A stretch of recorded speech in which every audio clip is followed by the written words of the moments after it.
Eh bien, bonsoir tout le monde. Bienvenue à cette autre édition du 17-20. Toujours William Julien qui vous parle en compagnie de mon co-animateur Anthony Dupuis. Anthony, ça va bien? Super bien, et toi-même, William? Une autre belle semaine qui s'en vient pour nous? Terminé la grippe, mais ça va très bien. Au moins, oui, une autre belle semaine. Par contre, du côté des scores, là, il y a quelques matchs. Ça n'a pas été comme la semaine dernière, des matchs ultra serrés, du moins en Division 1. On va commencer avec le premier, un très, très, très bon match à Grasset. Écoute, le CNDF a donné une belle frousse au Phoenix. Victoire de Grasset 47-42, mais le CNDF, on le sait, c'est une équipe qui est toujours prêt à se battre pour la victoire. Écoute, donné toute une frousse là, au Phoenix. Écoute, vraiment, on peut vraiment dire que du côté de la troupe de Marc-André Dion, le coaching staff avait fait ses devoirs pour affronter le Phoenix de Grasset. Juste niveau offensif, le corps arrière du côté du CNDF, 22 en 35, 186 verges, vous me direz, mais 3 passes de toucher et une interception. Vraiment, ça a bien été du côté du jeu offensif du côté du CNDF. Vraiment, marqué 42 points contre la grosse défensive du Phoenix de Oh, oui. Grasset. Vraiment, on est arrivé préparé. Puis, c'est sûr qu'au niveau défensif, du côté du CNDF, 47 points, c'est pas une grosse performance, mais quand même, l'offensive nous a donné une chance dans le match. Il aurait fallu que la défensive tienne le fort juste pour un toucher de moins. Peut-être qu'on aurait pu battre la meilleure équipe en Division 1. Ouais, du côté du Félix André Grasset, on s'est vraiment rabattu sur le jeu au sol dans ce match-là. Xavier Tremblay, seulement 4 en 12, 32 verges. Oui, à 2 passes de toucher, mais à 2 interceptions. Et on a seulement 2 receveurs différents qui ont été visés. Guillaume Ranger, 3 passes captées pour 19 verges, un touché. Et William Marchand, un catch pour 13 verges, un touché. Ça a vraiment bien été au sol. Par contre, Anthony Renaud, 18 portées, 234 verges, un touché. Tristan Toussaint, 11 courses, 107 verges, un touché. William Marchand également qui a bien joué au sol avec 2 courses pour 65 verges et ajouté un autre touché au sol. Donc, ça a bien été. On a distribué le ballon à 5 porteurs de ballon différents dans ce match-là. Il a fallu se rabattre. Je pense que la faiblesse du CNDF cette année aussi, c'était le jeu au sol. On le voyait dans les matchs. On voyait à Saint-Jean aussi, ça avait été un peu la faiblesse et Saint-Jean avait eu du succès dans le jeu au sol. Et on voit, il y a tous les matchs à chaque semaine. On voit que c'est vraiment au sol. Mais quand même, c'est un peu inquiétant de voir que le Félix-André Grasset n'a pas été dominant par le jeu aérien, ce qu'ils ont fait contre d'autres superpuissances comme Vanier, entre autres, lors des dernières semaines. Et puis, même si on parlait justement que ce match-là était pas très défensif, faut quand même qu'on mentionne tout un travail du côté du CNDF de Francis Bouchard, réalisé un Quel total de match! 9,5 plaqués pour une interception retournée pour un toucher et un plaqué pour perte. Vraiment un gros match pour lui, mais malheureusement, ça serait arrivé à court pour la défensive du CNDF. Je pense que c'est la première fois cette année vraiment qu'on peut dire que Xavier Tremblay a eu de la misère cette année. Oui, Lui ouais, qui est parce venu en que relève, comme on en parlait de Jonathan Sénécal, là, on peut vraiment dire ça a été vraiment difficile pour lui en fait de semaine. j'ai envie de dire que c'est peut-être un wake-up call qu'on a envoyé du côté du CNDF à Grasset, entre autres, à toute l'équipe avec cette performance et à Xavier Tremblay qui semblait être sur un nuage depuis le début de la saison. Là, les matchs vont arriver contre le Vieux-Montréal. Du côté de Grasset, je pense qu'on joue Garneau aussi. Donc, il va falloir ces 2 équipes quand même très, très, très bien balancées. 2 équipes qui peuvent aspirer au titre. Et puis, ouais, mais je pense que c'est un mal et un bien en même temps du côté du Félix. Andréas, je pense qu'on avait besoin de cette opposition-là, d'une équipe, sans dire d'une équipe de bas de classement, mais d'une équipe de milieu de peloton pour les séries éliminatoires. Euh, je pense qu'on n'a pas rougé notre performance côté de CNDF. Dans leur cas, oui, ils auraient aimé avoir une victoire. Ça aurait été toute une victoire pour la course aux séries. Mais je pense pas qu'au début de la saison, on avait regardé le calendrier du côté de Marc-André Dion. On s'est dit, le match agressif, c'est ça qui va faire la différence pour faire les séries. Je pense pas. On peut bâtir sur cette victoire, tu perds seulement par 5. C'est une victoire morale. Et je pense qu'on va bâtir là-dessus le prochain match. Puis je tiens quand même à mentionner le travail de la ligne offensive du Phoenix de André Grasset. Quand dans un match, tu as 2 porteurs qui ont un total de 100 verges les deux, dont un de 200 verges, écoute, c'est un travail colossal qui est effectué par le nouvel entraîneur-chef de la ligne offensive, transféré durant l'entre-saison des triades de Lanaudière, coach Absolument. Roger de Lille qui est rendu avec coach La Deluca. Écoute, vraiment, bonne ligne offensive, des gros bonhommes, on travaille bien. Puis, écoute, Anthony Renaud et Tristan Toussaint doivent payer une coupe de lait au chocolat à leurs gros line pour cette semaine à la cafétéria.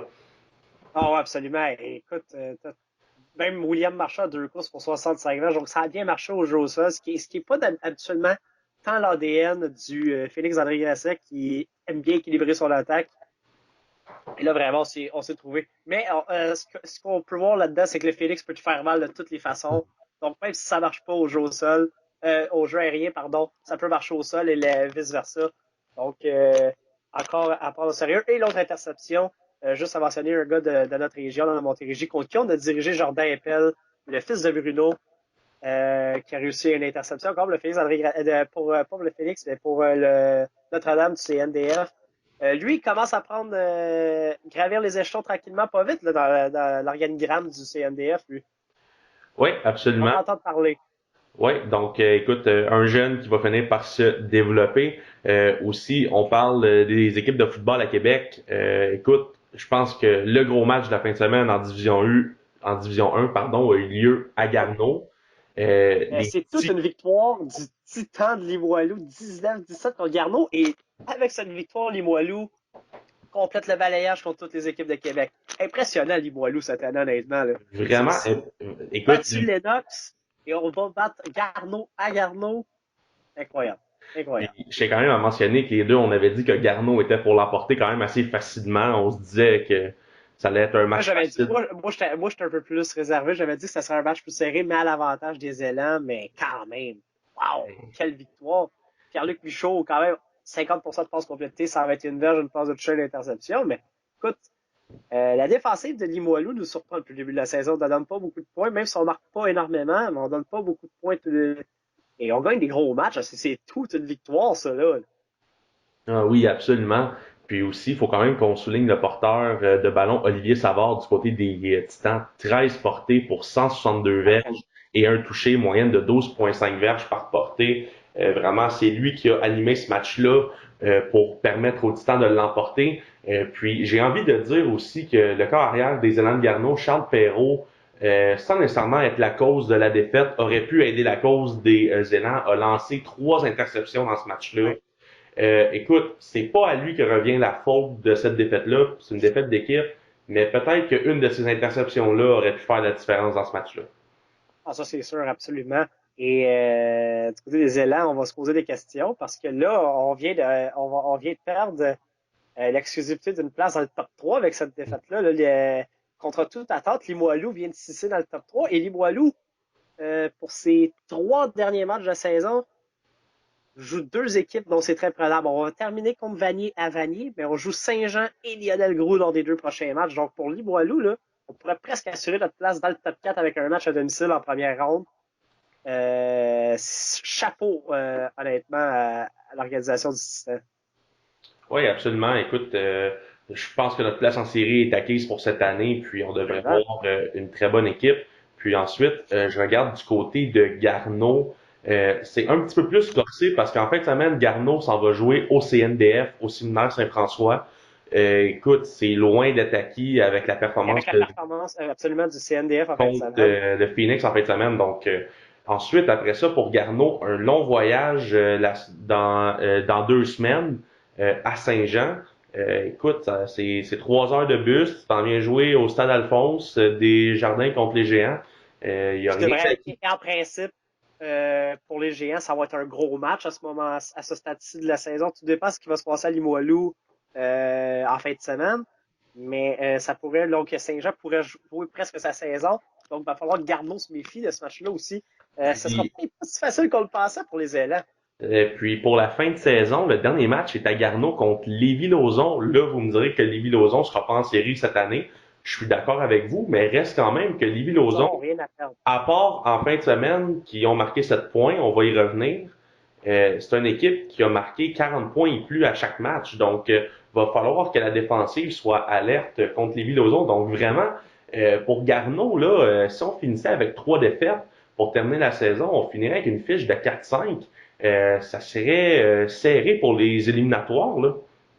En fait, on pourrait les faire, mais on serait obligé de jouer encore peut-être une équipe comme le CVM ou de rejouer peut-être le Titan en début de séries éliminatoires. Ça serait peut-être pas. On va peut-être se corser la tâche du côté des élans. Donc, je pense que le coach Juno va passer le message à ses joueurs. Je pense on doit avoir eu toute une semaine de préparation pour aller affronter le CNDF samedi. Oui, Parce que là, absolument. Puis, dès samedi, c'est déjà un match très important pour eux. S'ils veulent finir top 4. oui, absolument. Puis aussi, on en parlait justement qui finissaient leur cédule à Lévis-Lauzon. Moi, je vais t'amener vers l'autre match, le massacre de la fin de semaine au Absolument. football collégial. On regardait les statistiques avant d'entrer en onde, là. Incroyable ce qui s'est passé. Écoute, Une victoire de on peut 70 appeler à ça 7 un écran. des C'est Spartiates ça. contre Oui, Hippocampe. Anthony ne vous ment pas, ça a vraiment fini 70-7. Alors, 70 à 7. Écoute, j'ai pas besoin de te mentionner encore les mêmes noms. C'est tout le temps les mêmes trois joueurs du CVM qui font la même chose. Arnaud Desjardins, le corps arrière, 12 en 17, 290 verges, 5 passes de toucher, ni plus ni moins. Excusez-moi, pardon. Malik Maïga, 4 réceptions, 126 verges, moyenne de 31 verges, un touché. Fidèle à ses habitudes, comme on dira, lui, ça va être le joueur par excellence cette année. Je serais pas surpris non plus qu'il s'en aille dans la NCAA au cours des. Je pense que ça a déjà été confirmé, mais Je pour Mike, crois, mais il faudrait remplir avec il l'information, faudrait, mais en tout cas, m'envoyer avec ça. il a le Je te la potentiel souhaite pour y aller. Puis du côté des porteurs de ballon, Kalenga Muganda, 6 portées, 91 verges, moyenne de 15 verges, un touché. Écoute, on a fait tourner le banc du côté des Spartiates du CVM et tout le monde est allé vraiment chercher des statistiques du côté des receveurs de passe. Tout le monde a au moins 10 verges. On a, écoute, facilement pour 300 verges. Du côté des porteurs de ballon, on a porté le ballon 25 fois durant le match. On a environ autour de 200 verges aussi. Donc, un match facile pour les Spartiates. Et ce qui est Puis, impressionnant du côté des Spartiates, c'est du côté des porteurs de ballon, on en a trois qui sont numéro un. L'an dernier, c'était Theodore Seaborn, à ce statut de l'année, qui était le porteur de ballon numéro un, rendu presque le troisième. Jean-Ernest César pourrait être un porteur de ballon numéro un n'importe où. Même chose pour Kalenga au Canada. Donc, on a vraiment une équipe vraiment bâtie solide. Tu parlais de Menga comme joueur par excellence, mais Arnaud Desjardins, carrière, va peut-être faire partie de la discussion aussi. Ces deux-là semblent avoir une chimie incroyable pour du moins, l'attaque de Ronaldo Sagesse n'a plus besoin de présentation. Là. non, vraiment pas. Puis, je regarde aussi du côté de l'offensive de Lévis-Lauzon, Adrien Gain. Excusez-moi, Voilà, pas de Adrien nouvelles, n'a pas Gain. lancé d'interception cette semaine. Écoute, 7 en 21, 33%, 78 verges, pas de toucher, pas d'interception. Clairement, Adrien Gay a beaucoup de difficultés depuis quelques semaines. Puis malgré les difficultés, on réussit à mettre des points sur le board. Mais à un moment donné, quand tu arrives contre des bonnes équipes, faire le minimum ou essayer, c'est pas assez. Il faut réussir à faire ces jeux-là. Du côté des receveurs de passes, écoute, il y a eu 4 receveurs de passes qui ont pris des passes sur ces 7 complétés. Du côté des porteurs de ballon, écoute, quand même, Lucas Daline, excusez-moi, a quand même 5 courses pour 49 verges, mais sinon, du côté de la défensive, il n'y a personne qui a accumulé plus de 2,5 plaqués, donc ça a vraiment été pénible ce match-là là, pour les Et pas Vilosons. beaucoup de joueurs en plus qui ont accumulé des plaqués. C'est pas beaucoup de joueurs. Donc, ça a vraiment été des jeux explosifs aussi du côté du CVM. Oui, absolument. Donc, je pense qu'on a fait le tour pour ce match-là. Il n'y a pas grand-chose de plus à dire Ouais. sur ce match-là. Ça a été un massacre. Dans, dans le quatrième match, Vanier, qui l'emporte 35-20 contre Lionel Groux, mais Lionel Groux menait 17-14 à la demi. On a eu une fausse du côté des Cheetahs. Oui, absolument. C'est un départ vraiment lent. On est habitué de voir les Cheetahs sortir fort, être l'équipe qui impose son tempo et son style de jeu durant le match. Puis, forcer d'admettre que les Nordiques, c'est eux qui l'ont échappé, ce match-là. Absolument. Et je regardais les commentaires des analystes, des journalistes qui couvrent les activités de la division 1 un peu. Et puis, on disait qu'on a complètement échappé ce match-là en deuxième demi. On a seulement marqué 3 points. Je peux pas te parler de ça contre Vanier. On n'a pas terminé nos séquences, ça fait mal. Mais Samuel Cloutier, ce qui est encourageant, a connu son meilleur match de la saison, c'est le carrière des Nordiques. 16 en 29, 153 verges, 2 passes de toucher. Aucune passe de toucher, mais 2 interceptions. Mais quand même, il y a de l'espoir. C'est Cédric Miron qui a inscrit un toucher au sol. Et on a inscrit également un toucher défensif, Justin Dion-Valiquette, sur un retour Sur un pick d'interception. Lui en a réalisé 2, lui, dans le match. Il y a eu tout un match du côté des Nordiques. Donc, c'est vraiment ce qui s'est passé. Mais écoute, Lionel Gros était dans le match, a mené dans ce match-là. Oui, c'est une victoire morale, mais il aurait fallu le chercher ce match-là. Ça aurait été, de un, une grosse victoire, et de deux, ça aurait donné un argument peut-être pour les laisser en Division 1 l'année prochaine.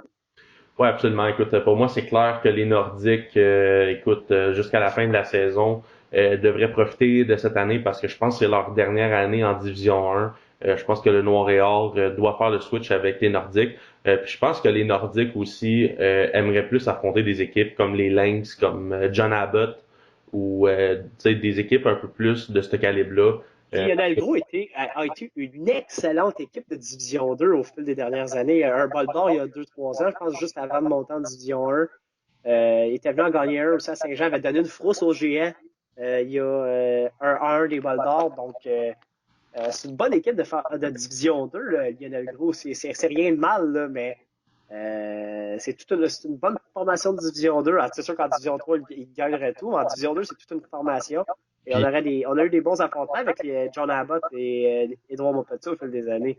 il faut pas se rappeler que quand ils sont montés en Division 1, v'là 2 ans, c'était une surprise pour beaucoup de personnes. Tout le monde Ouais. s'attendait à ce que le Noir et Or monte. Tout le monde, on parlait aussi un peu des nomades aussi, si je me souviens bien. Puis finalement, on avait dit que Ça, c'est c'était... les nomades qui ont descendu, c'est pour faire de la place à Lionel Ah, Gros. excusez-moi, je me trompe avec une autre équipe.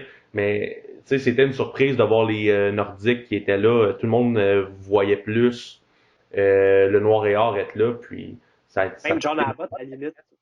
ouais, puis à John Abbott, il y a toujours une équipe qui est compétitive.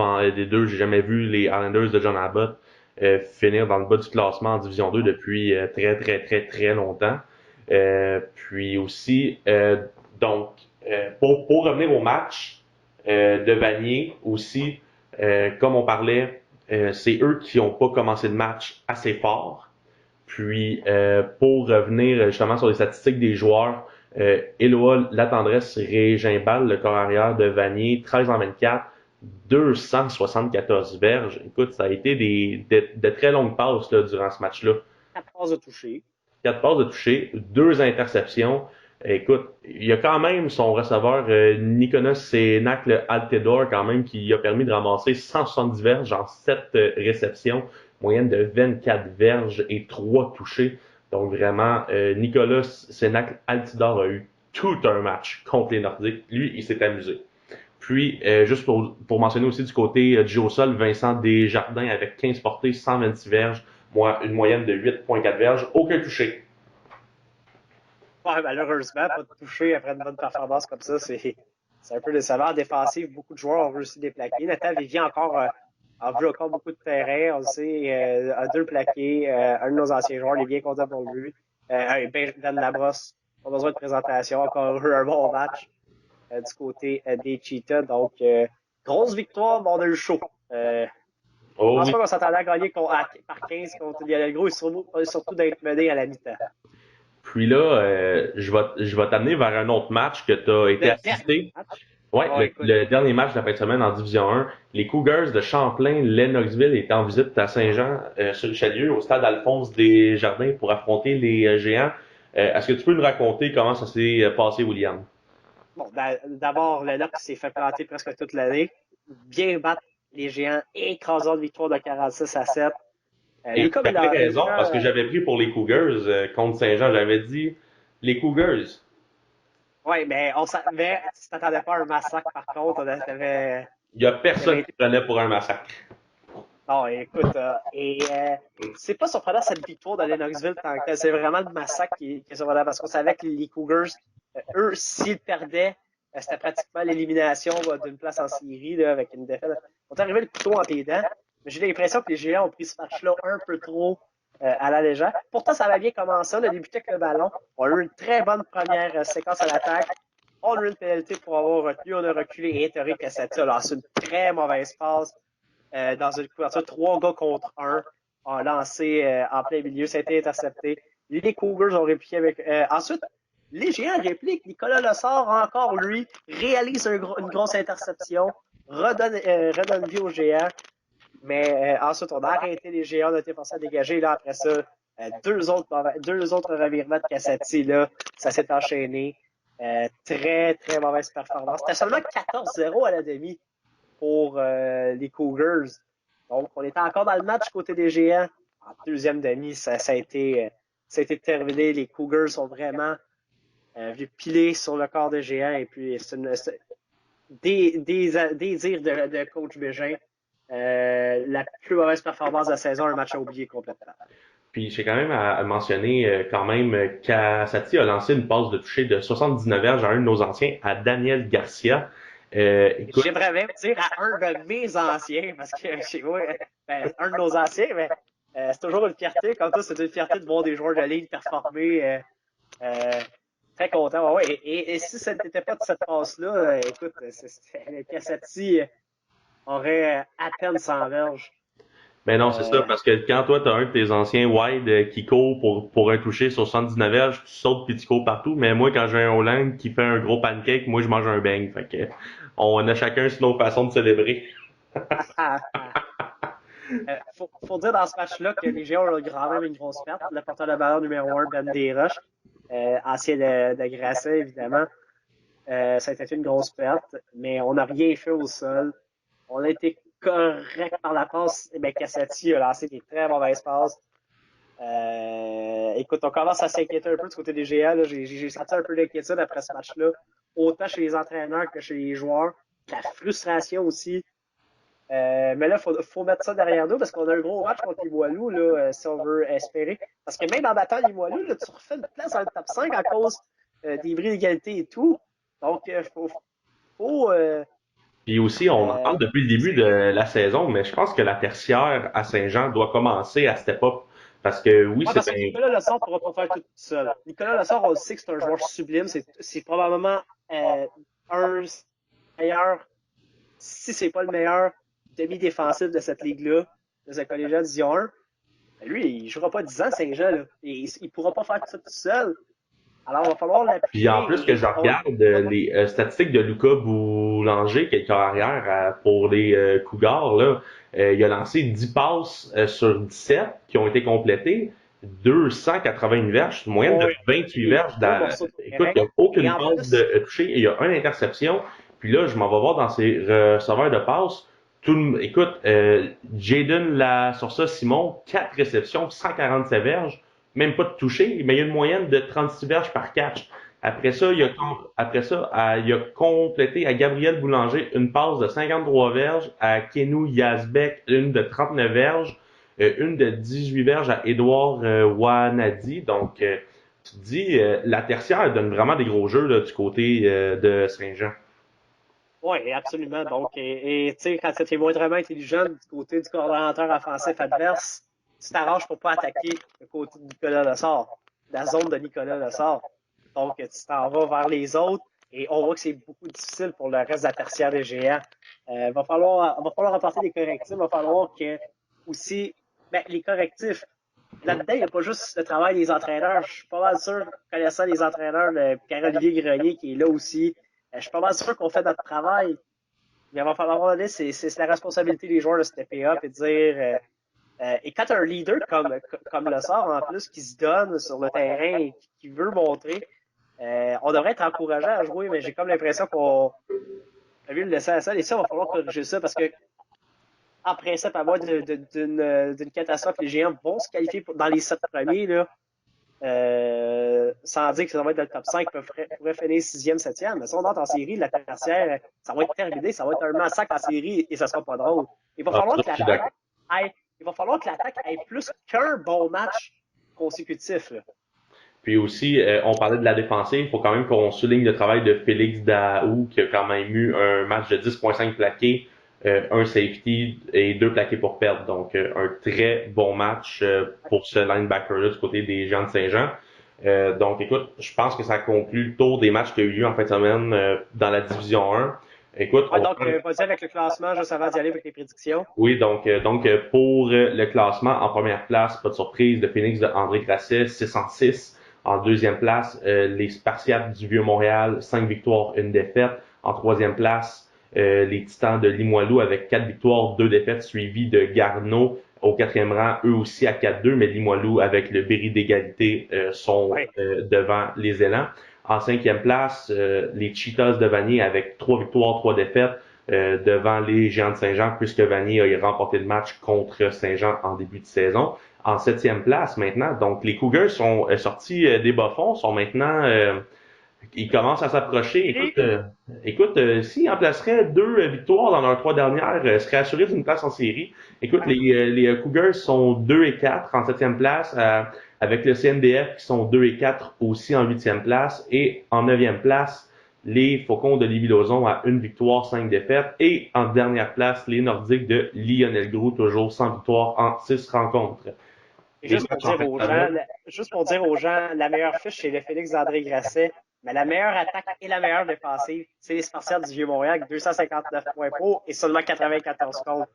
Donc, c'est toute une saison aussi pour les Spartiates, mais malheureusement, ils ont échappé un match à Gatineau. Oui, absolument. Puis il faut quand même qu'on mentionne à Lévis-Lauzon, là, même s'ils sont avant-derniers avec juste une victoire en 6 matchs, ont quand même une très bonne offensive. Ils ont la troisième offensive du circuit avec 174 points. Mais par contre, ont la pire défensive du circuit. Donc c'est sûr que tu peux pas balancer, comme on dit, c'est les défenses qui gagnent des championnats.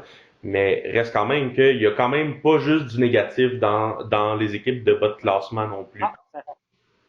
Exactement. Donc, allons-y avec les matchs du week-end. Saint-Jean est à Limoilou samedi à 13h.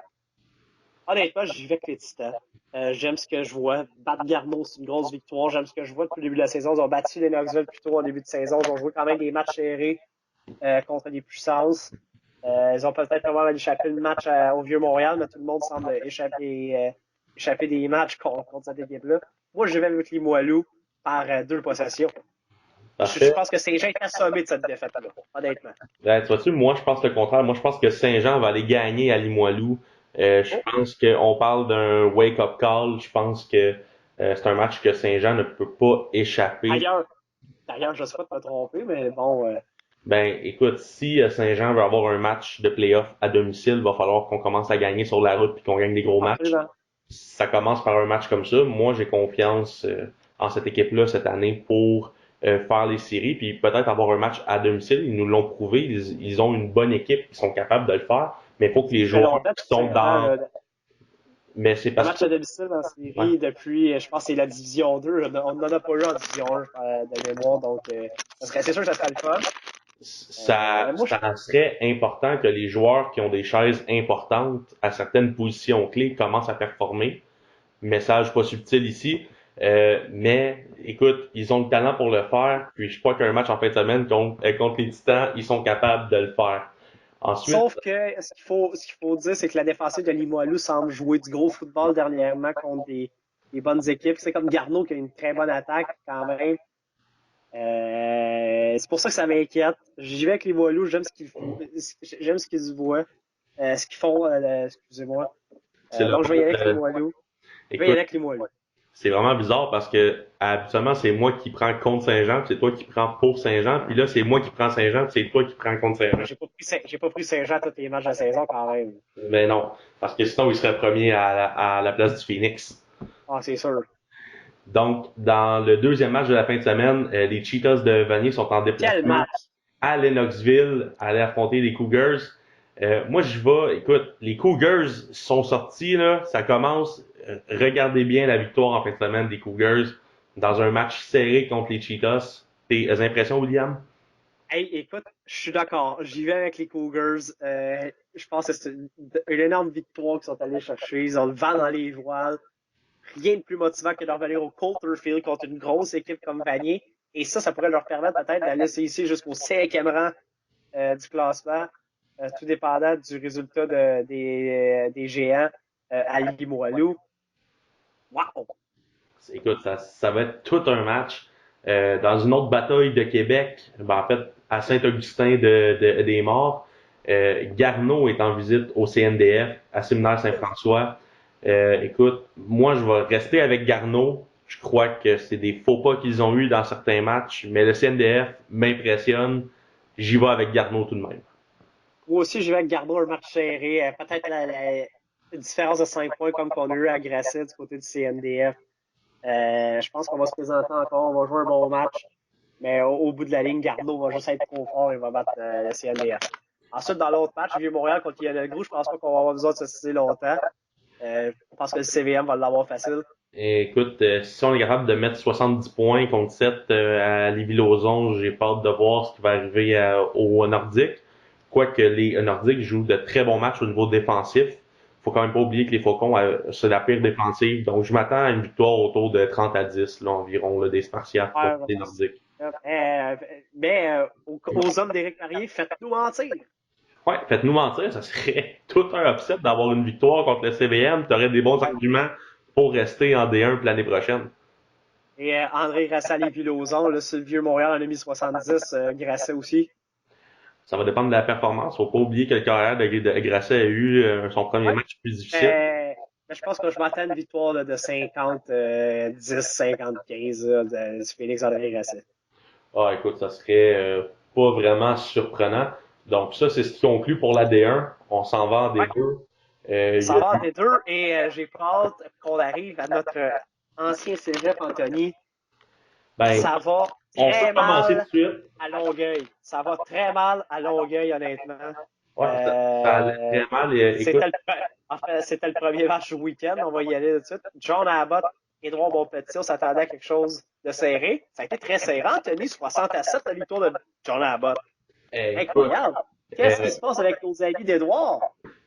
Nous, on aurait aimé ça pouvoir vous dire, ça a été le match de la fin de semaine. Écoute, les Lynx contre les Highlanders de John Abbott depuis 2 années, c'est des gros matchs. On avait d'ailleurs tous les deux pris les Highlanders, même sur les deux anciens des droits. On avait tous les mêmes pris les Highlanders à cause de la défaite contre Tedford de la semaine d'avant pour les droits. On s'attendait à un match serré. Là. Jamais on aurait pensé à un massacre comme ça. Et en plus, dans ce match-là, ce que j'ai envie de dire, c'est qu'Elijah Williams n'a même pas été un facteur. Hey. C'est ça qui me bug. 10 courses, 42 verges. Vraiment, puis, écoute, vraiment, je sais pas comment les Lynx sont faites pour échapper ce match-là. C'est pas comme si la motivation devait pas être là. Du côté de John Abbott, le corps arrière, Mathieu Boudreau, 11 en 13, 178 verges, 5 passes de toucher. Un ancien des géants d'ailleurs, mais bon, est-ce qu'on aurait un corps arrière? Ben ça, je m'obstinerai pas longtemps là-dessus. Mais est-ce que Mathieu Boudreau serait meilleur que Cassati? Parce que moi, j'ai aucune idée, je ne connais pas les deux corps arrière. C'est deux corps arrière qui sont quand même assez bons. Je pense que Cassati, c'est peut-être un peu vite cette année en Division 1. Peut-être pas la même équipe non plus, là, mais on s'attendra pas sur le sujet. A quand même fait un très bon travail avec John Abbott. Puis aussi, je regarde du côté de ses receveurs de passes. Il n'y a personne qui a capté plus que 3 passes. Puis tout le monde des moyennes au-dessus de 10 verges ou de 20 verges. Donc vraiment, ça a été des bonnes passes de 15, 20, 25 verges. Puis c'est comme ça qu'on a réussi à aller remporter ce match-là. Puis aussi, on a donné des gros jeux au sol, une course de 47 verges et on a donné 49 verges aussi à Sean Valentine du côté des Highlanders de John Abbott. Pas un gros match du côté de Edouard. Je regarde du côté de la défensive. Personne n'a plus que 3 plaqués. Aucune interception. Il y a eu un plaqué pour perte dans ce match-là. Les porteurs de ballon, écoute, ça a été catastrophique. Personne n'a une moyenne de plus de 6 verges. On a couru environ une trentaine de fois durant le match. Il n'y a rien qui fonctionnait. Du côté des corps arrière, Noah Legros, 4 en 7, 37 verges, une interception, a été remplacé par Olivier Périard, 4 en 7, 50 verges, une passe de toucher. Vraiment, ça a été pénible ce match-là là, pour les Lynx. Ah ouais, écoute, on efface et on recommence. On oublie ce match-là, on met ça derrière nous. Mais ça, c'est une très lourde défaite. Là. Avec la défaite contre Tedford et à manger toute une comme ça, est-ce qu'on va sortir du top 4 là, du côté des droits, mon petit? J'ai hâte de voir la suite. Oui, écoute, là, on a réussi à échapper le match contre Tedford, qui est un match qu'en théorie, on devait gagner. Ah, Edouard en plus. Ah, ben non, c'était à l'école secondaire à Filion à côté, mais quand même, c'était un match à domicile quand même. Là, après ça, tu arrives contre John Abbott, tu te dis, bon, quand même, c'est une équipe, on est une équipe assez bonne qu'on est capable de battre les Highlanders pour aller faire un upset win, parce que ça aurait pu arriver, mais forcé d'admettre qu'on a été incapable de le faire. Puis, moi, ce qui me fait peur du côté des Lynx, c'est que Elijah Williams a même pas été un facteur dans ce match-là. Puis, écoute, il a été dominant, là. On a des sérieuses questions à se poser du côté de Nicolas Mersberg et du coaching staff d'Edouard Lovetti. Ensuite, dans le deuxième match, Écoute, Valleyfield a eu très chaud. Et pas contre une équipe de haut classement. Contre les volontaires de Sherbrooke, victoire de 12-10 contre Sherbrooke. Wow! Valleyfield n'a pas facile depuis le début de l'année, honnêtement. Moi, j'ai besoin qu'on m'explique comment il y a certains matchs qui se déroulent dans le football au collégial. Euh, Oh, oui. Comment est-ce que Sherbrooke... Écoute, c'est un très bon match du côté de Sherbrooke et des volontaires. C'est pas ça que je suis en train de dire. C'est le noir et or qui a pas joué son football qui est capable de jouer. C'est juste ça que je suis en train de dire. On est habitué à des performances au sol dominantes du côté des porteurs de ballon, du côté du noir et or. Puis écoute, j'ai Champagne qui a été le porteur le plus utilisé du côté du noir et or. 22 courses, 64 verges. Écoute, le corps arrière, Gabriel Cyr d'Endurant a couru 12 courses pour 62 verges. Rien de super impressionnant. Puis Martin Blais, notre porteur numéro 1, écoute, 4 portées pour 24 verges. Donc vraiment, on n'a pas réussi à établir notre jeu au sol comme qu'est-ce qu'on est capable de faire. Et du côté des receveurs de passe, le receveur de passe le plus visé sur les 7 passes qui ont pété durant le match, c'est Rabi Bouzi Tampen avec 3 réceptions pour 57 verges.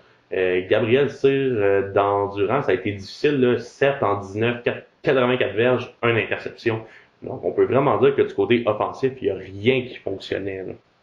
Ah, absolument. Et c'est crédit également à la défensive des volontaires qui s'en va avoir joué tout un match. Gabriel a envoyé 6 plaqués, 8, après 10 plaqués total, un plaqué pour perte, une passe rabattue, joué tout un match.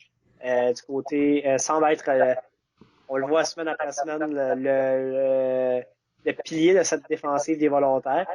Écoute, Zachary Côté, 13 en 28, 143 verges, une passe option, une interception dans la défaite, c'est quand même raisonnable. On sait que c'est pas la force des volontaires l'offensive, donc on a quand même vu quelque chose de raisonnable. C'est une victoire plus que morale. En fait, on a été à un placement de gagner le match. Là. Et écoute, ça a été la surprise de l'année.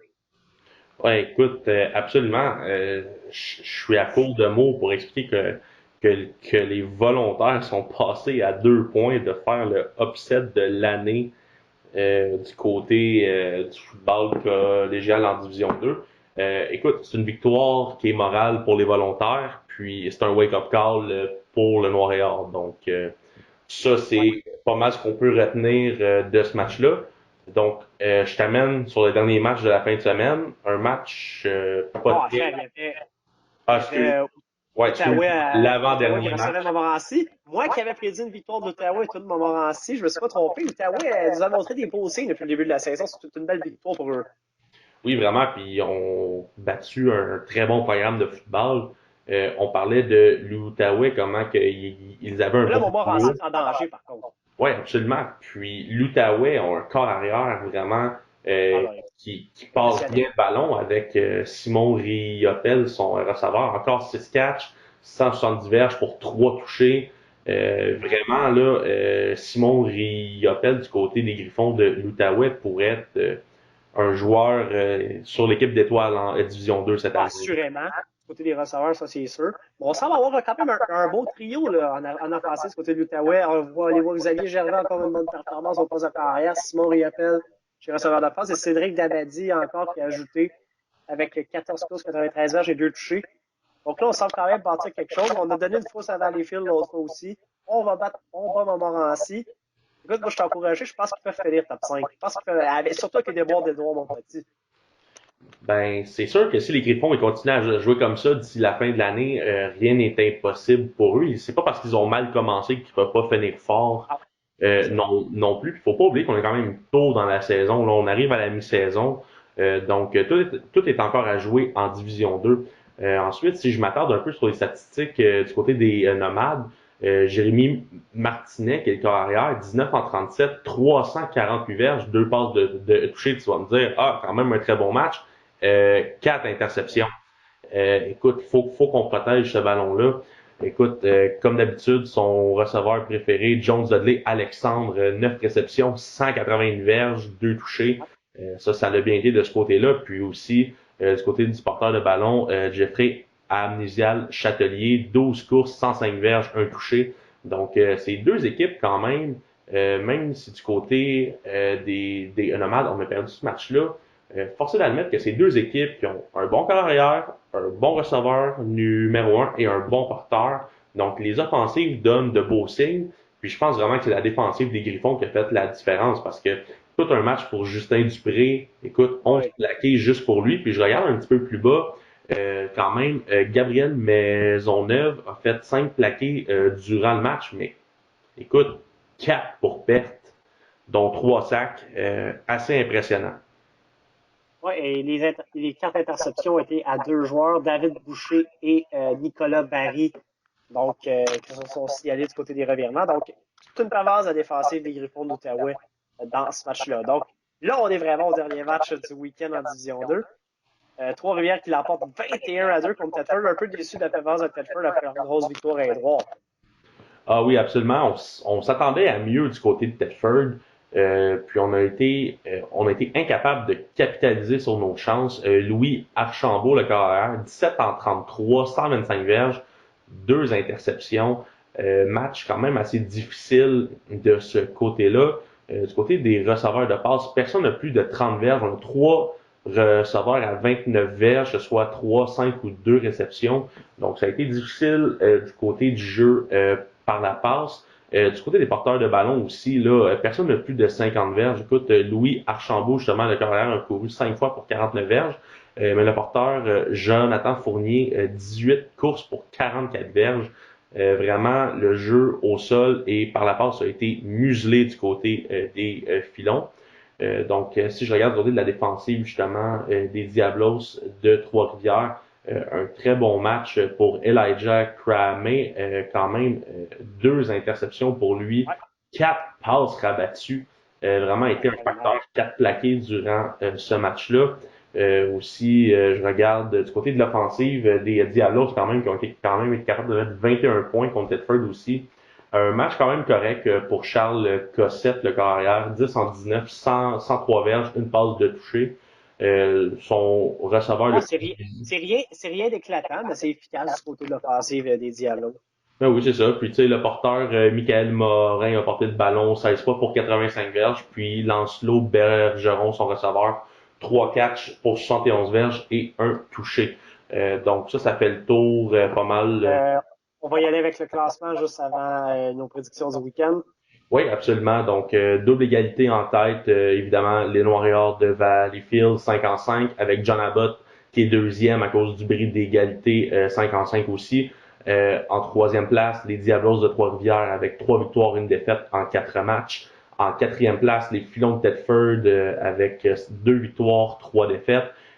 Sont à égalité avec Édouard Montpetit, qui a un match de plus à jouer cependant, qui eux sont en cinquième place avec 2 victoires, 2 défaites. Donc les Neiges pourraient aller chercher la quatrième place avec une victoire en fin de semaine. Et selon le résultat, à Trois-Rivières aussi pourrait peut-être prendre la troisième place. Ouais. En sixième place, les Griffons de l'Outaouais avec leur première victoire cette année, justement en fin de semaine dernière, avec une victoire, 3 défaites, ont devancé les Nomades qui sont septième avec une victoire, 4 défaites. En huitième place, les Volontaires qui ont failli causer toute une surprise en huitième place avec une victoire, 3 défaites. Et en dernière place, Beauce-Appalaches avec aucune victoire en 4 matchs. À cause du calendrier, comment c'est fait, il y a des équipes qui ont toujours un match de plus ou un match de moins. Mais écoute, pour la fin de l'année, tout va balancer. Je pense en ce moment, quand je regarde le classement, je pense qu'il y a juste Beauce là, qui devrait aller en Détroit l'année prochaine aussi Ouais. pour faire le changement, faire de la place pour les lauréats. Mais aussi, si je regarde le classement, tu sais que Valleyfield et John Abbott vont finir 1 et 2, c'est de savoir dans quel ordre. Le match entre les deux équipes va faire la différence. Ah oui, absolument. Juste pour regarder quand est-ce qu'est ce match-là, John Abbott contre Valleyfield, ça va être à John Abbott La semaine prochaine? la semaine prochaine, pas cette semaine, la semaine d'après, avec le match pour la première place, les deux équipes ne se font pas surprendre en fin de semaine. Donc, ça devrait être très intéressant. D'ailleurs, on pourrait parler des matchs qui viennent en fin de semaine. Premier Ouais. match de Alors, la fin de semaine. vendredi soir, Sherbrooke est à Thetford, 19h30. Écoute, honnêtement, avec la performance de Sherbrooke, moi, je suis embêté pour ce match-là. J'ai le goût d'y aller avec les volontaires. Ben vas-y avec les volontaires, puis moi je vais y aller pour les filons. Fait que comme ça va être le fun Ça. à voir. Mais Donc, avec les volontaires, j'y crois honnêtement. Je m'attends à un match serré. Écoute, je me dis, on peut bâtir cette performance qu'on a eue contre Valleyfield, même si on n'a pas une grosse attaque. Parce que si on fait ce que les Diablos ont fait, on muselle l'attaque au sol des filons, on a une chance côté de Sherbrooke. oui, absolument. Puis je pense que Tedford contre Sherbrooke devrait être capable de réétablir son jeu au sol, donc devrait être capable d'aller remporter ce match-là assez facilement, Ensuite, écoute, selon moi. samedi 13h, Édouard Petit en visite à Laval au Collège Montmorency. Je pense que les Lynx vont retrouver le chemin de la victoire. Ah, écoute, ben moi aussi, écoute, je prends pour les Lynx pour ce match-là, mais faut pas oublier que c'est un match à domicile pour les Nomades, donc Ouais, là, c'est ça, je m'attends pas à quelque chose de facile par contre, ça pendant du côté de Noir. écoute, ce serait pas un match qu'il faudrait que les Lynx ils échappent parce que ce serait facile de passer de la quatrième place à la septième place assez rapidement Ouais. si on fait pas attention là.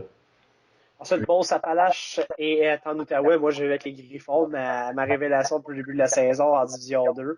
Je pense qu'on grosse victoire contre Montmorency. Je pense que Beauce, honnêtement, je sais pas si on va gagner un match cette année. Là. Moi, je vais avec les Griffons assez aisément.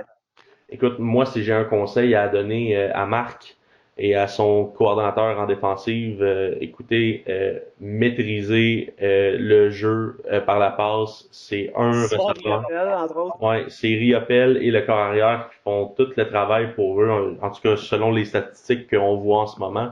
Donc, si on est capable de maîtriser ces deux joueurs-là avec beaucoup de pression puis un bon coverage, une bonne défensive, on devrait être capable de peut-être causer une surprise, mais les Griffons semblent être supérieurs au Condor.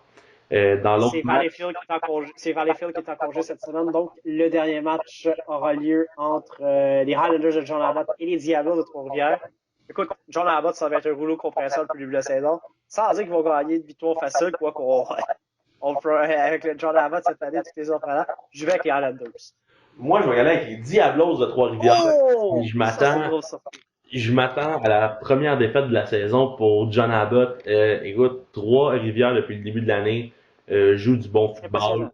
Écoute, une bonne équipe qui est grosse profondeur dans ce programme-là. Le recrutement à chaque année est très bon. Je pense que, tu sais, à chaque année, il y a tu sais, il y a comme des matchs qui sont upset un peu. Ben, ça, je m'attends ce soir à un de ceux qui sont upset.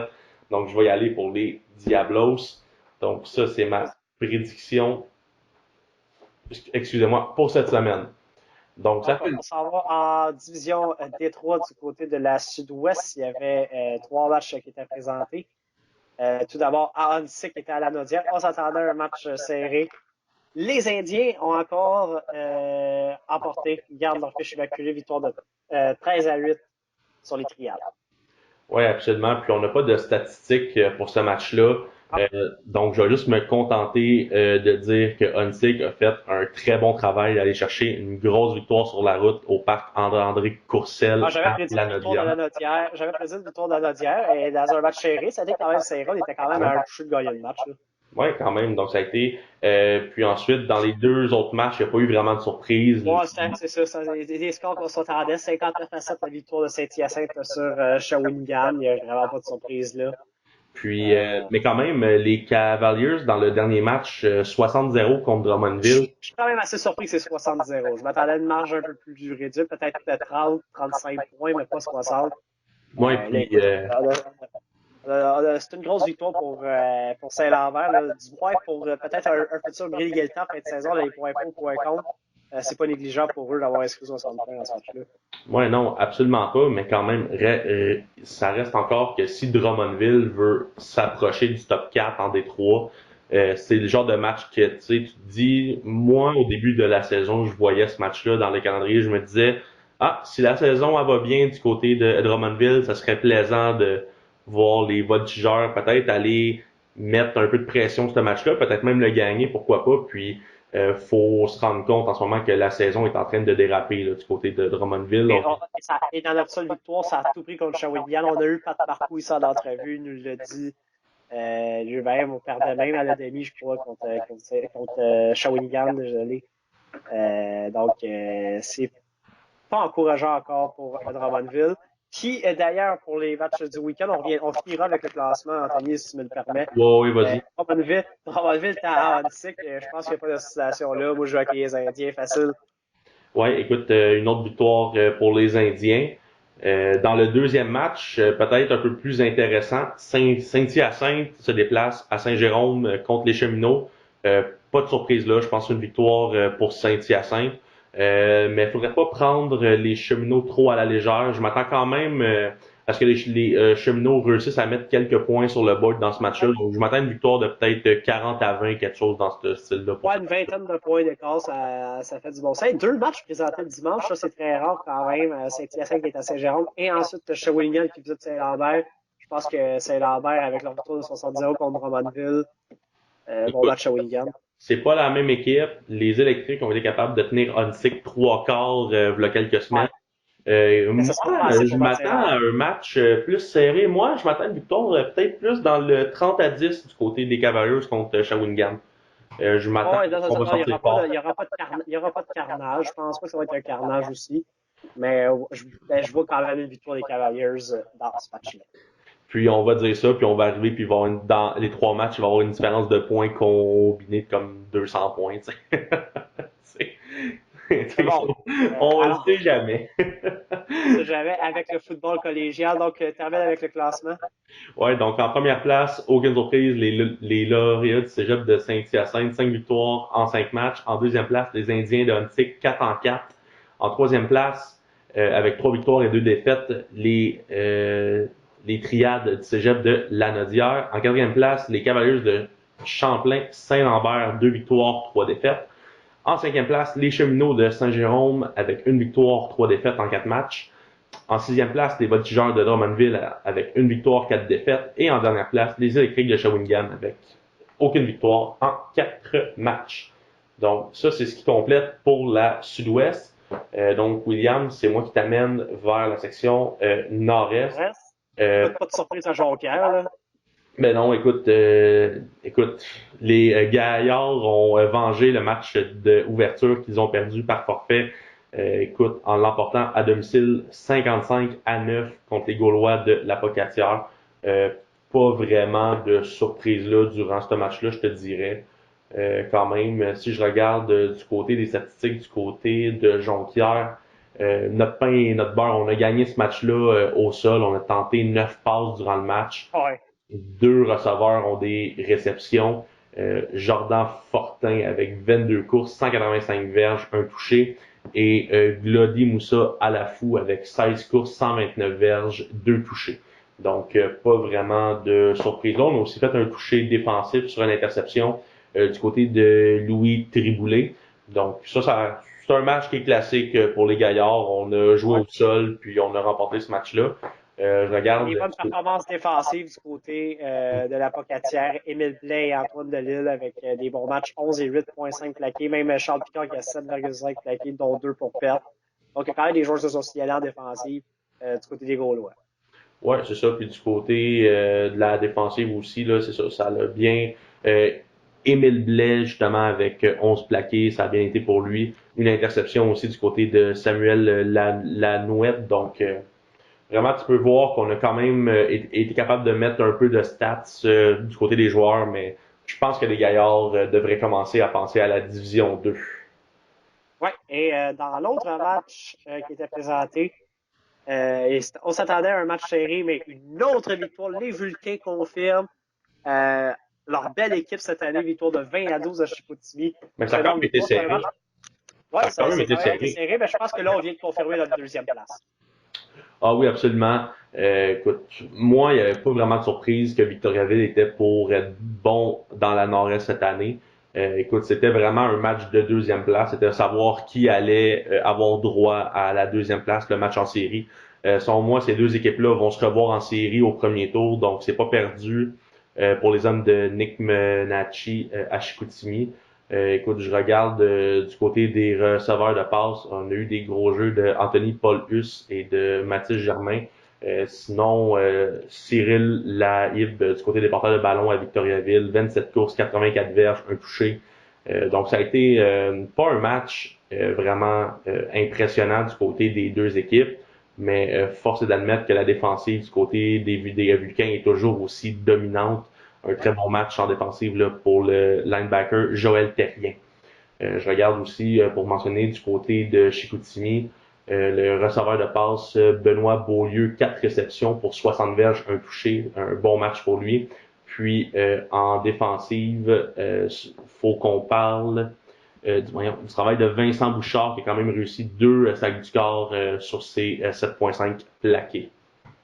Ouais, donc voilà. Donc, vas-y avec le classement avant qu'on y aille pour les 2 matchs du week-end. Donc, en première place, pas vraiment de surprise, les Gaillards de Ah, Jonquière, 4 victoires, une défaite. En deuxième place, les Vulcains de Victoriaville, aussi à 4 victoires, une défaite. Jonquière a le bris d'égalité. En troisième place, les Cougars de Chicoutimi, 2 victoires, 3 défaites, à égalité aussi avec les Gaulois de la Pocatière qui sont aussi 2-3, mais Chicoutimi a le bris. Et en dernière place, les Pionniers de Rimouski, aucune victoire en 4 matchs. Les matchs en fin de semaine, quand même un match assez intéressant. Les Cougars de Chicoutimi sont en visite à Jonquière. Est-ce que Chicoutimi va être capable de tenir tête aux Gaillards? Moi, je pense pas. ouais, le premier match était quand même terminé seulement 38-16 en faveur de Jonquière. Je m'attends à un résultat similaire environ. Chicoutimi va falloir finir troisième. Ou on sait que Rimouski ne fera pas les séries, c'est pas une surprise pour personne. Ouais. Mais c'est un gros match. C'est un gros match. Chez Chicoutimi, je pense qu'on du côté des pouvoirs, on va juste aller chercher un résultat. Dire qu'au moins on a été dans ce match-là, mais Jonquière est trop fort, beaucoup trop. Oui, absolument. Puis, écoute, je pense que Jonquière aurait sa place en D2. Mais écoute, ils sont dans la Nord-Est, qui est la division la plus faible de la D3 aussi. Donc, écoute, c'est sûr que c'est des résultats qui sont bons pour eux. Écoute, dans l'autre match, les Vulcains sont Victoriaville en et Rimouski. déplacement à Rimouski. Pas de surprise, les Vulcains Non, devraient l'emporter. ouais, je pense que la semaine prochaine, on va voir encore Jonquière et Victoriaville, cette fois avec 5 victoires et une défaite.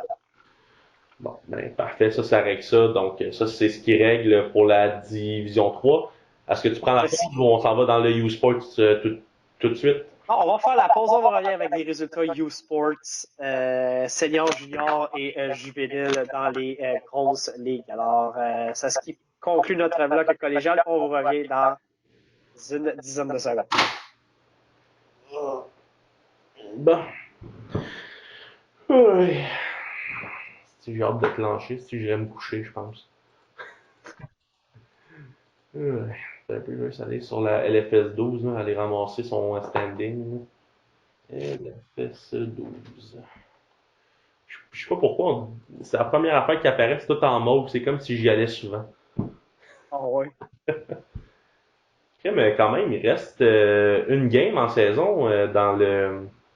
Ah, 2, 9, 8, 8, 8, 9. Ah, il reste 2 semaines à la saison dans le Ah senior. ouais.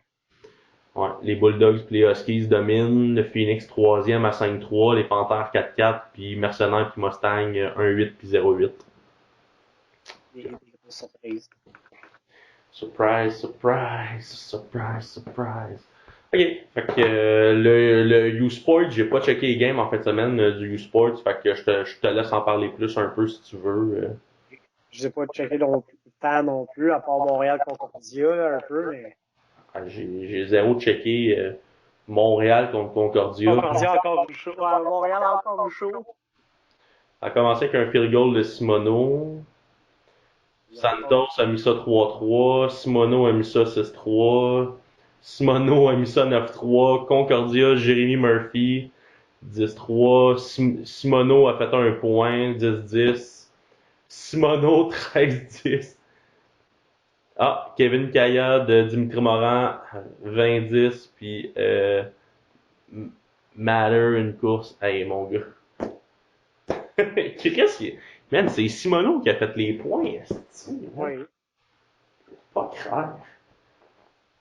Non, on va aller checker les stats un peu des joueurs, rushing. Hey, il y a un joueur, le porteur à Concordia, c'est Marshall Matter comme Eminem. Marshall Matter, man. Genre, tu sais, Eh oui, genre quel point que t'es comme, hey man, tu sais, parce qu'on remonte à là 20 ans, genre. Man, genre, ce rapper-là, c'est le shit. Hey, j'ai le même nom de famille, je vais appeler mon gars Marshall, mon gars. Marshall Marshall Matter. Matter. Non, mais quand même, il l'a appelé pareil comme Eminem, mais c'est man, Ah genre, oui. il n'y a pas grand stats là. Adam Vance, 24 en 36, 343 verges. Ok, quand même. Quand même. Pas mauvais. Tyrell encore qui a brûlé la ligue encore. Ouais. Mais Jeremy Murphy, là, c'est lui, là, l'an passé, là, quand on jouait contre, là, il était à Champlain, là, avec les Ah Cavaliers, ouais. là. Man, ce gars-là fait genre 6 pieds 5 puis il a une petite chevelure blonde, là. Ce gars-là, là, il est stud, mon gars. À toutes les fois qu'il y a une balle qui est lancée vers lui, là, il la pogne. Fait que quand on était dans le red zone, il le mettait comme en ISO, là, sur le strong side. Fait qu'on le double teamait avec un safety puis un backer.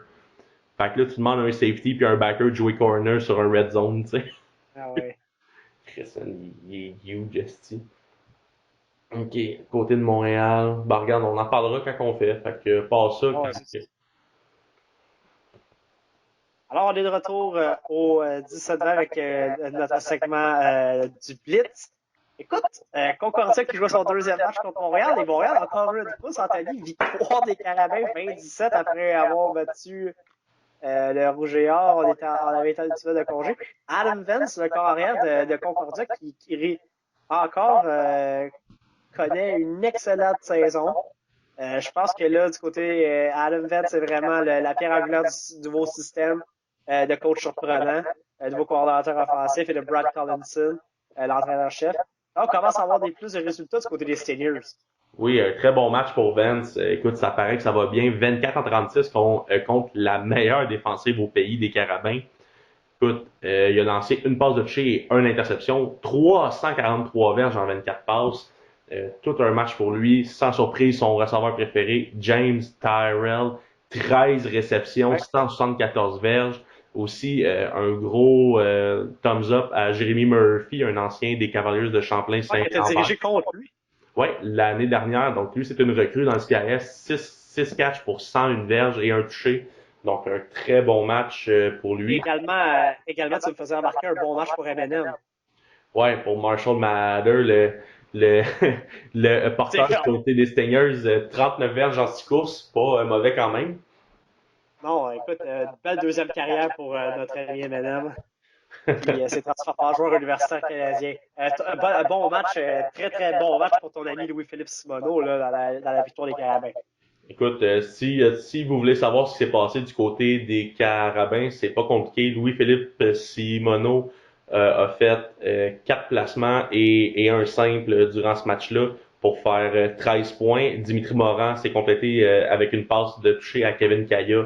Fait qu'il y a quand même Qui est eu un le très meilleur bon le receveur numéro un des Carabins. Quand même 6 réceptions pour 117 verges et le toucher justement pour la victoire vers la fin du match.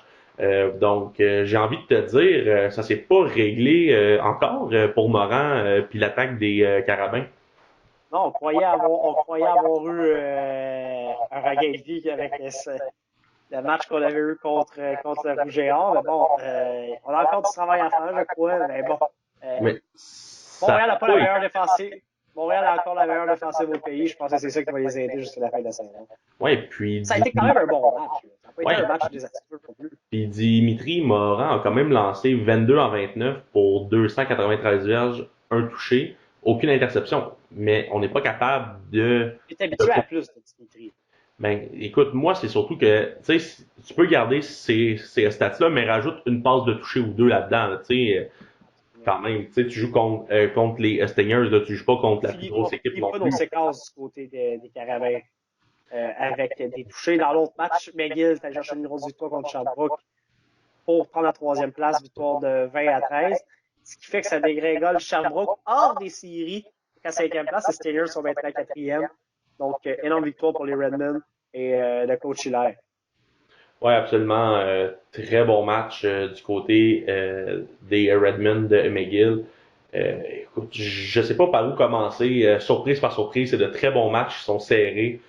Faut quand même dire que Sherbrooke, là, du côté du jeu par la passe, ça n'a pas super bien été. Anthony Bichot est seulement 6 en 13. Philippe Blackburn est 0 en 3 sur des jeux tentés. Puis Zachary Cloutier est 2 en 3 aussi. Donc c'est pas impressionnant. Tu sais, on a lancé pour un total de 42 verges. Puis on a couru pour 125 verges. Un match pour Sébastien Bélan qui a quand même 11 courses pour 77 verges. Mais sinon, on n'a pas fait grand-chose durant ce match-là du côté de l'offensive du Variard. Faut qu'on retrouve cet aplomb qu'on avait au début de la saison où ce que Anthony Robichaud nous a fait écartiller bien des yeux au début de la saison. Là. Ouais, donc il va falloir se remplacer rapidement parce que la fin de la saison approche là, et là on est hors des séries, donc et on est en semaine de congé, donc on a une semaine de plus pour se préparer. Hey, recevoir les Carabins, est-ce que c'est une bonne nouvelle vraiment? C'est ça que je me pose.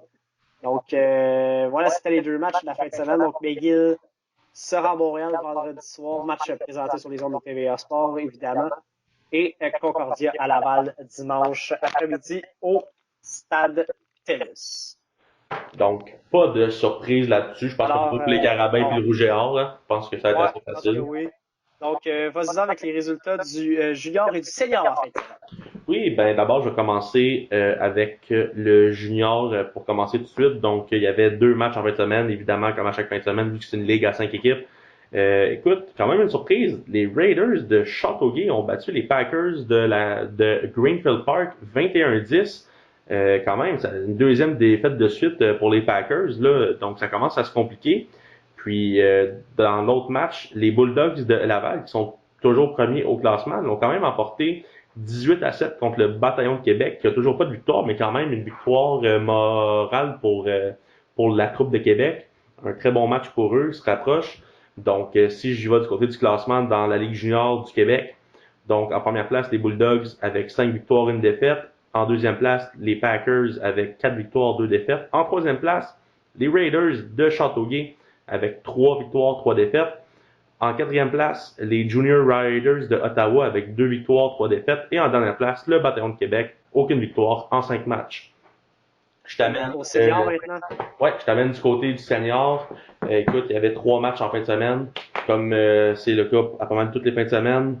Dans le premier match, les Phoenix de Trois-Rivières l'ont emporté 47-27 contre les Panthères de Montréal. C'était le match pour la 3e place. Donc, on peut dire que le Phoenix vient de s'assurer près de sa 3e place avec 2 matchs, avec 2 matchs à jouer. Dans un autre match vraiment inégal entre les Bulldogs de Laval, premier au classement contre les Mercenaires, victoire de 49-0 des Bulldogs. Aucune surprise là. Au fur et à mesure que les semaines passent côté des Bulldogs, on dirait que les partisans aimeraient ça voir les équipes commencer à marquer des points contre les Bulldogs. Écoute, ils commencent à être une puissance, puis ils commencent à blanchir tout le monde. C'est pas très bon pour le spectacle.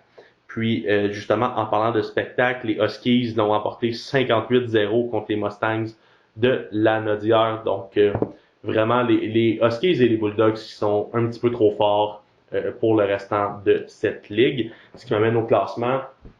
En première place, pas vraiment de surprise, les Bulldogs de Laval, 8 victoires, 1 défaite, suivi des Huskies de Saint-Jean à 7 victoires, 1 défaite. En troisième place, le Phoenix de Trois-Rivières, 5 victoires, 3 défaites. En quatrième place, les Panthères de Montréal, suivi en cinquième place par les Mercenaires du Saguenay, 1 victoire, 8 défaites. Et en dernière place, les Mustangs sont toujours à la recherche d'une première victoire en 8 matchs cette saison. William, je te laisse m'amener du côté du juvénile pour les scores au juvénile, oui. Ouais, donc Division 1, le Saint-Jean-Eudes qui a continué sur sa domination du début de la saison, victoire de 44-7 sur les Harpans du Triolet à Sherbrooke. Charlevoix également, il a déjà cherché une victoire contre Collège Jean-Eudes, 36-0. Ensuite, Notre-Dame, le Collège Notre-Dame qui a eu une frousse contre Armand Corbeil qui connaissait un début de saison très difficile. Courte victoire de 14-17 contre les Scorpions. Le Séminaire Saint-François également qui garde sa fiche immaculée avec un gain de 25-2 sur les Loups d'Antoine Lavelle.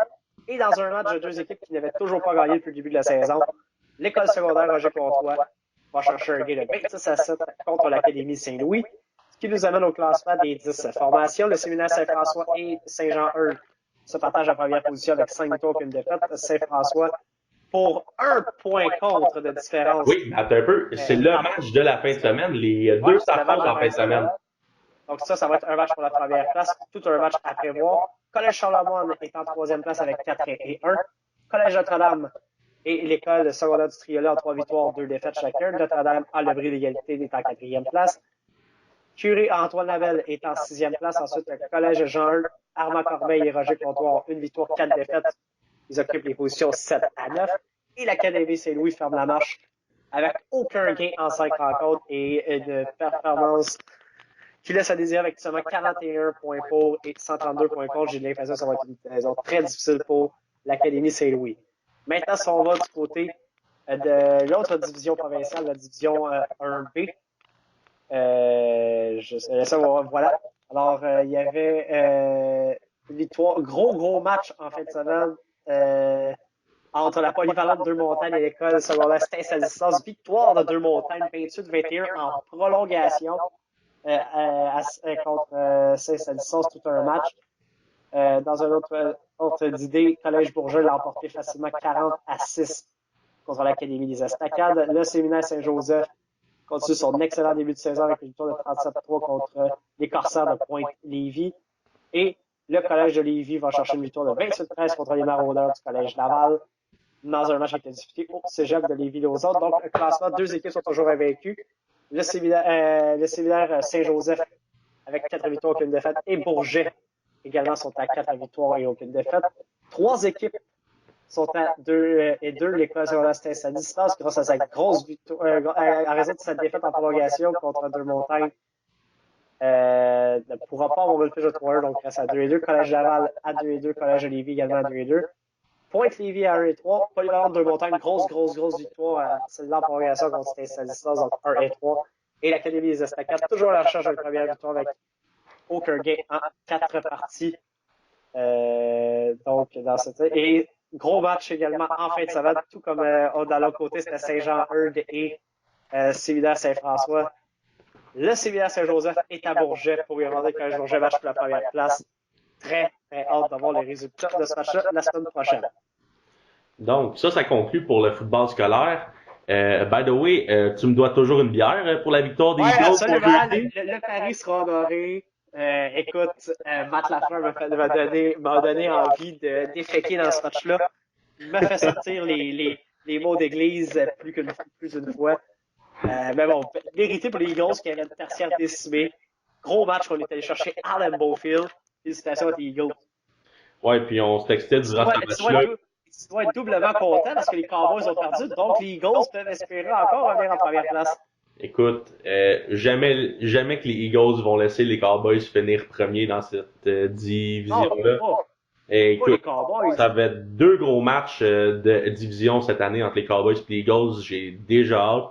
Écoute, pour moi, je considère qu'on a un bye week pour cette semaine. À 13h, les Eagles reçoivent les Jets. Donc, écoute, si on échappe ce match-là, écoute, moi, je vois plus que des féqués sur Matt Lafleur. Là. Écoute, là, perdre contre les Jets, là, écoute, ça serait une honte.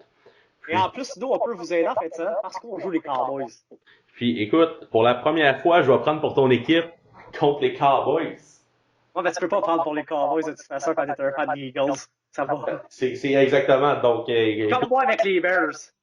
Non, c'est ça. Donc, écoute, pour en fin de semaine, je vais prendre pour Aaron Rodgers. Écoute, il a été tellement fin, il nous a laissé gagner en fin de semaine. Écoute, là, c'est le temps de prendre encore pour Rodgers.